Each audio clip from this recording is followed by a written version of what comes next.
Xin chào các bạn đã quay lại với kênh Cô Ba Bình Dương. Hôm nay chúng ta sẽ cùng nhau làm món bò né nha các bạn. Mình sẽ chia sẻ với các bạn từ cách chọn thịt bò cho đến sơ chế, công thức ướp đặc biệt, cách làm nước chấm.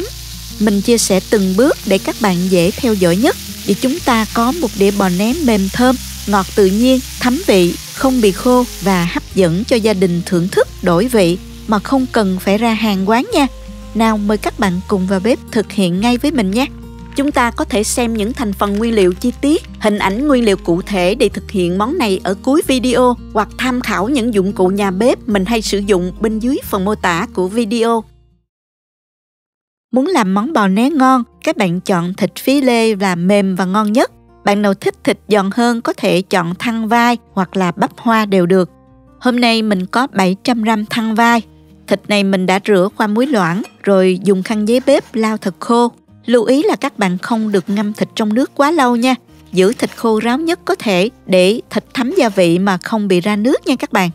Mình xắt thịt ra thành những miếng mỏng khoảng 1 ly như thế này ha. Xắt thịt bò đó thì các bạn phải xắt theo xới ngang để thịt không bị dai nha. Bản thịt cũng vừa thôi, không quá to để dễ ăn nha các bạn.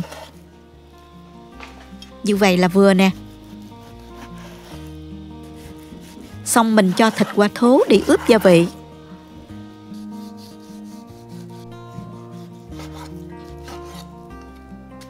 Mình cắt 2 củ hành tím và 20g tỏi. Cho vô cối xay nhuyễn để chút nữa mình phi lấy phần dầu hành nha. Mình xay tiếp 20g tỏi và 2 lát gừng nhỏ.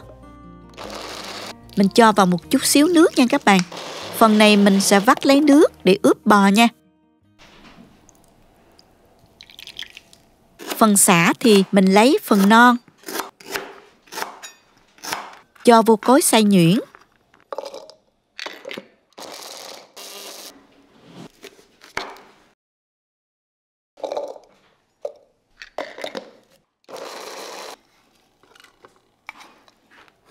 Và mình cắt một khoanh thơm cho vô cối xay nhuyễn luôn để làm nước chấm ha.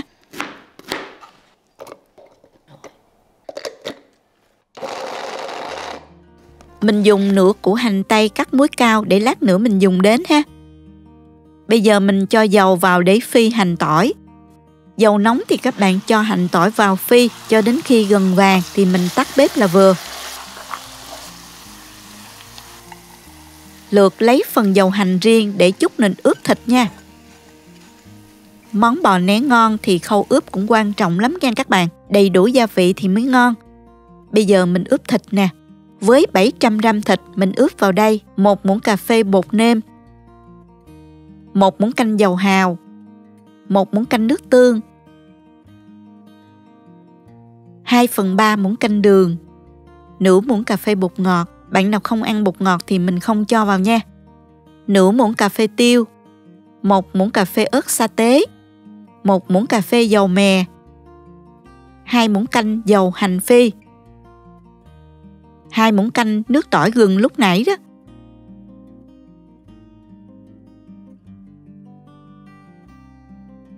Cuối cùng thì mình cho 1 muỗng canh bột bắp.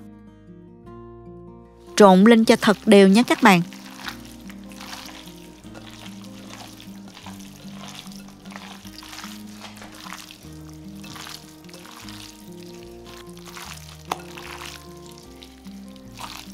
Nước chấm cũng không thể thiếu trong món bò né nha. Nước chấm ngon sẽ làm tăng thêm hương vị cho món ăn. Mình làm nước chấm luôn ha. Cho vào nồi 1 muỗng canh dầu ăn. Và mình cho vào 1 muỗng cà phê tỏi băm. Phi lên cho thơm. Tiếp theo mình cho thơm đã xay lúc nãy vào. Nêm vào 4 muỗng canh đường. Khuấy lên cho đường tan.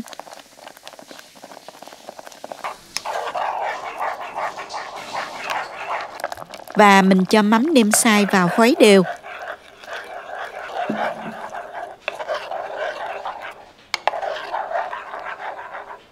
Các bạn thử và nêm lại theo khẩu vị gia đình nhé.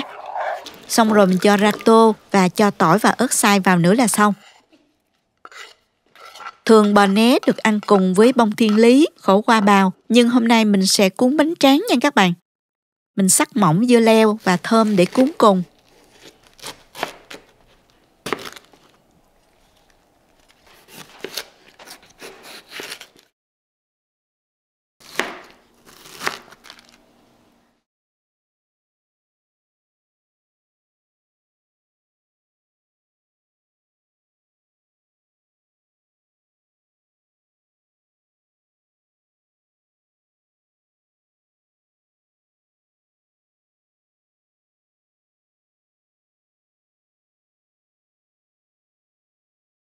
Bây giờ mình né nè, cho chảo gang lên bếp.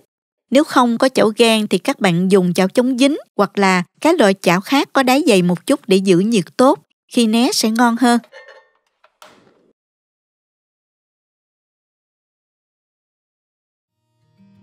Cho vào chảo một chút bơ lạc, rồi cho vài miếng hành tây vào xào lên cho thơm.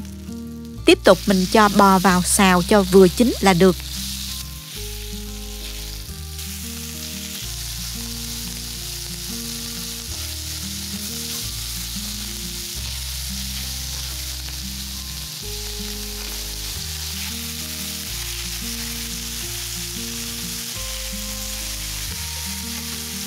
Rồi mình tắt bếp.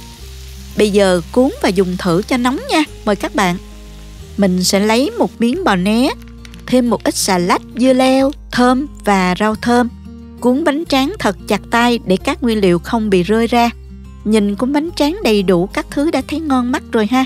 Chấm bánh tráng vào nước mắm nêm. Vị ngọt ngọt, mặn mặn, chua chua và cay nhẹ. Khi cắn vào, mình cảm nhận ngay vị ngọt của thịt bò né.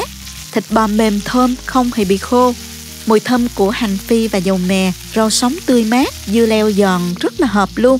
Khi bạn thưởng thức, miếng thịt bò mềm mại, ngọt tự nhiên và thấm gia vị vừa vặn. Thịt bò né nóng hổi vừa chín tới, giữ được độ ngọt và độ ẩm, không bị khô hay dai. Ăn kèm cùng với các loại rau sống tươi mát, chấm với nước mắm nêm đậm đà cay cay, tạo nên bữa ăn thật ngon miệng. Món này không chỉ ngon mà còn đầy đủ dinh dưỡng nữa. Thích hợp cho mọi dịp, từ bữa ăn gia đình đến buổi họp mặt bạn bè. Mình chắc chắn rằng ai cũng sẽ thích mê. Cảm ơn các bạn đã xem đến cuối video. Hy vọng các bạn làm thử và thưởng thức món bò né cuốn bánh tráng này thật ngon miệng nhé. Cảm ơn các bạn đã theo dõi video. Nếu thích cách mình chia sẻ, nhớ gửi cho bạn bè cùng xem. Bấm like và đăng ký kênh để xem nhiều món ăn mới của mình.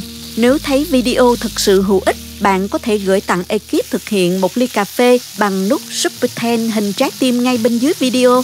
Các bạn cũng có thể truy cập website cobabình-dương.com để xem công thức nấu ăn dưới dạng bài viết. Chào tạm biệt và hẹn gặp lại các bạn trong video kỳ tới nha.